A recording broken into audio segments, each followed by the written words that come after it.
Counting down 31 movies of Halloween, 80's edition. Going into the home stretch with number 10, Little Shop of Horrors from 1986, rated R.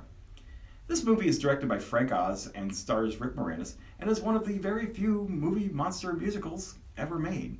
Personally, I don't like musicals, just too much singing and dancing for me. But this one's fun.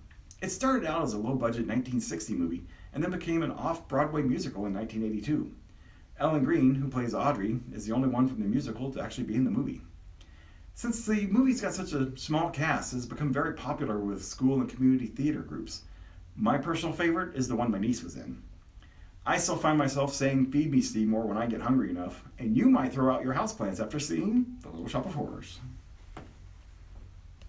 Counting down 31 movies of Halloween, 80's edition. Number 9, Friday the 13th, from 1980, rated R. A quick game of 6 Degrees of Kevin Bacon. Kevin Bacon's in it.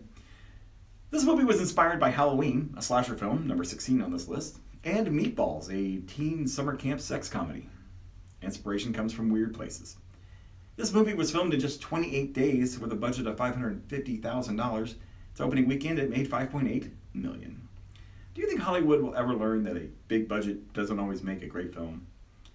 This movie was filmed in an actual campground in New Jersey. It's still in operation today, and it has a wall dedicated to the film. So far, there have been 12 Friday the 13th Jason movies, including the 2009 remake. They almost had it to 13.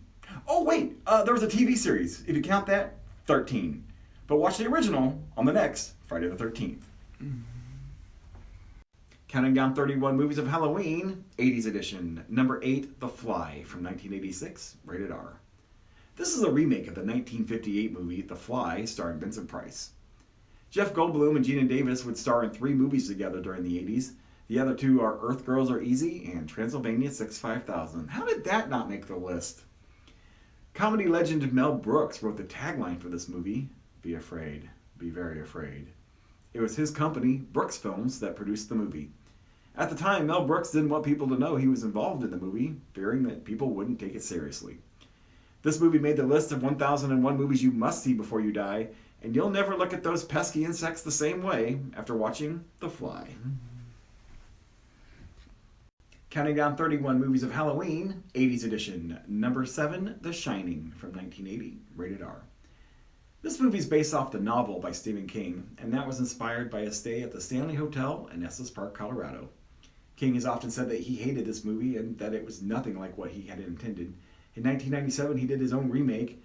The original made the list of 1001 movies you must see before you die. The remake did not. Stanley Kubrick is known for his multiple takes of a scene. The famous Jack Nicholson "Here's Johnny" scene reportedly took 3 days and 60 doors to film. The shooting schedule for this movie was 16 weeks, but ended up taking 51. There are all sorts of conspiracy theories surrounding this movie, such as how it's actually a confession by Stanley Kubrick for him faking the moon landing. The movie Dr. Sleep is a sequel to this movie, and it comes out November 8th, so get ready for it by watching The Shining. Counting down 31 movies of Halloween, 80's edition. Number 6, Pet Sematary from 1989, rated R. This is another movie based off a book by Stephen King, and yes, the title is spelled wrong. King has said that this is the only novel he ever wrote that actually scared him. In the movie, Judd, played by Fred Gwynn, mentions that his dog's name was Spot. Spot was also the name of Gwen's pet dragon in the TV show The Munsters. At the scene of the clinic when they're bringing Victor in, keep an eye out for the rabies poster with Cujo's picture on it, number 19 on this list. At the box office, this movie did $57 million. In 2019, there was a remake, and it only did $54 million. Of course, if you adjust for inflation, that $57 million jumps to $118 million. The remakes never do as well. Of course, that remake's ending was pretty creepy. But cozy up with your fuzzy friends and watch the original Pet Sematary. Counting down 31 movies of Halloween, 80's edition. Number 5, Beetlejuice from 1988, rated PG. Finally, another PG movie. The studios wanted to call this movie House Ghost. Tim Burton suggested Scared Sheetless, and they considered it. The title character, Beetlejuice, was played by Michael Keaton and is only on screen for 17 and a half minutes and doesn't even appear until 25 minutes into the movie. 90% of Keaton's dialogue was ad-libs, and he was only on set for 2 weeks.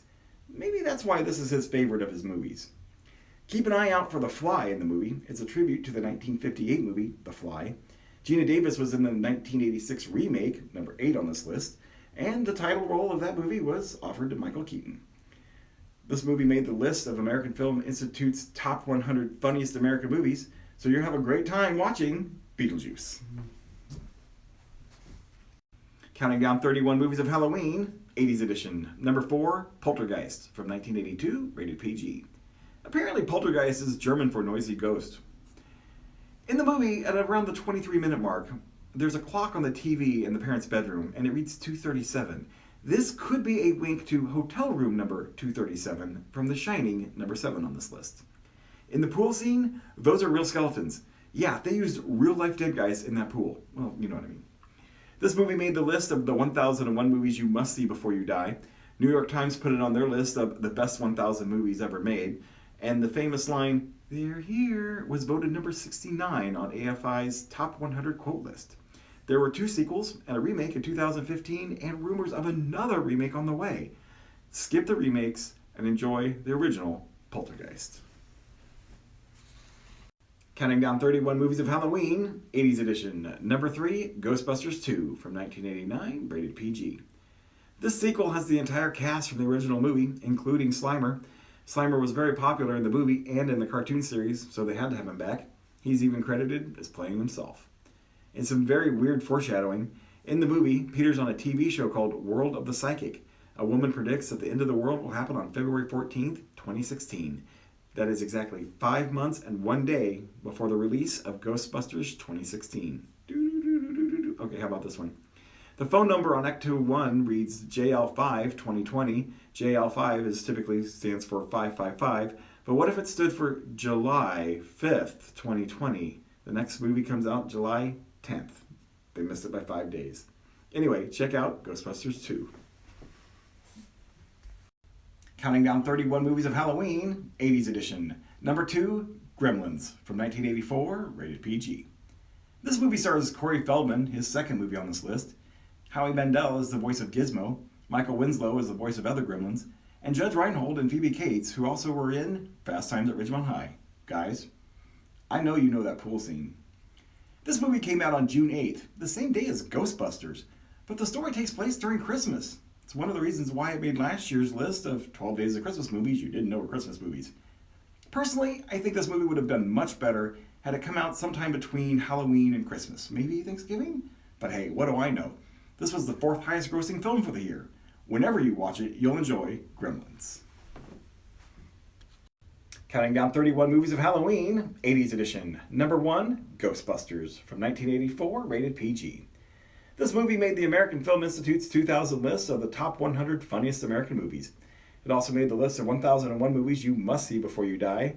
If you adjust for inflation, this was Columbia Pictures' highest grossing film and 32nd of all time. In Premiere's 2007 list of the top 100 greatest movie lines, number 68 was "Dogs and cats living together, mass hysteria." You know the line. Or number 19, well, there's something you don't see every day. The only way you even get close to that is to have Xander say that in Buffy the Vampire Slayer. Well, there's something you don't see every day, unless you're us. Practically every scene in this movie has an ad-lib in it. Most of Bill Murray's lines are ad-libbed. And that scene with Rick Moranis at the party, that was all done in one take, and most of it was improv. And they thought they could do a reboot. Skip the remake. Who are you going to watch? Ghostbusters.